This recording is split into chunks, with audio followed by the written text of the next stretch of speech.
Are you looking to make rose whipped body butter cream with rosehip seed oil as a star ingredient to help with dry skin? Then you're in the right place. In this video, I'm going to show you how to make this body butter with this skin-loving ingredient. Hey, it's Diane from Vermont Lavender. We fix dry skin so you feel more comfortable with small business tips and ideas. And if you stick around to the end of this video, I'll show you an easy way to make this pink.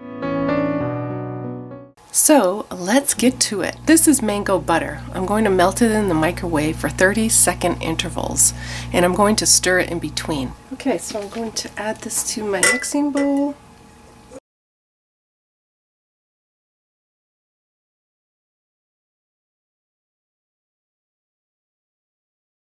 Okay, and then I'm going to add the avocado butter and the rosehip seed oil.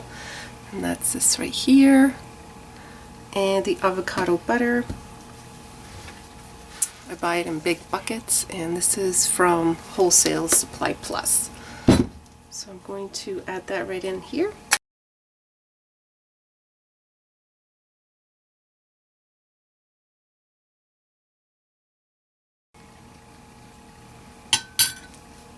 And you do not heat up the rosehip seed oil. It'll actually destroy some of the antioxidant benefits of this.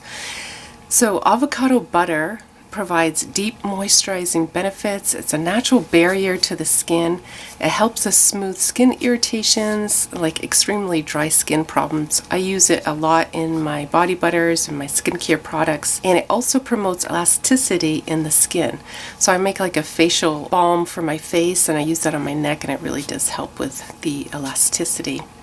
The other is rosehip seed oil is the main ingredient. It's, like I said, it's full of antioxidants. It helps to rejuvenate the skin and restore elasticity. I put this in the refrigerator for a little bit, about 10 minutes or so, so it helped it to solidify a little bit more, and now it's whipping up just perfectly. So I'm going to let this go for a little bit. So I scraped up all the sides right here, and I just wanted to show you that part of it. And I will let it run again.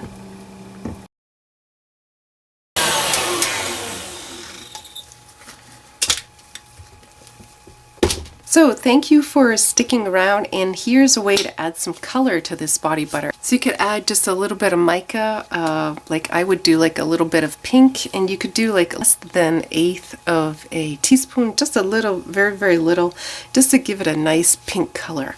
So that's if you wanted to color it. And I would use something, the micas that I purchase they're lip safe, and you can use them for bath bombs and stuff like that. And I get them from Rainbow Berry, Wholesale Supply Plus. There's Mad Micas. There's many places that get them, but you just want to make sure that they are skin safe, and especially if you're using it for a body butter, because this stays on the skin pretty much all day long. I wrote a blog article about shimmering micas, and I'll leave that link in the description below. If you use micas in your body butters, just leave a comment below and let me know what colors you use to make a shimmering body butter. Thank you for joining me today, and if you see the value in this video, please give it a thumbs up, and I would really appreciate it. It helps to get my channel out to the people out there that would love to learn how to make body butters, and it also helps with the YouTube algorithm. So if you want to learn more about body butters, go to my video. If you are interested in making an unscented body butter for psoriasis, eczema, or dry skin, and I'll put a link in the description below. Okay, I'll see you next Tuesday, and don't forget to like this video and subscribe to my channel. And thank you so much for watching. Have a great day.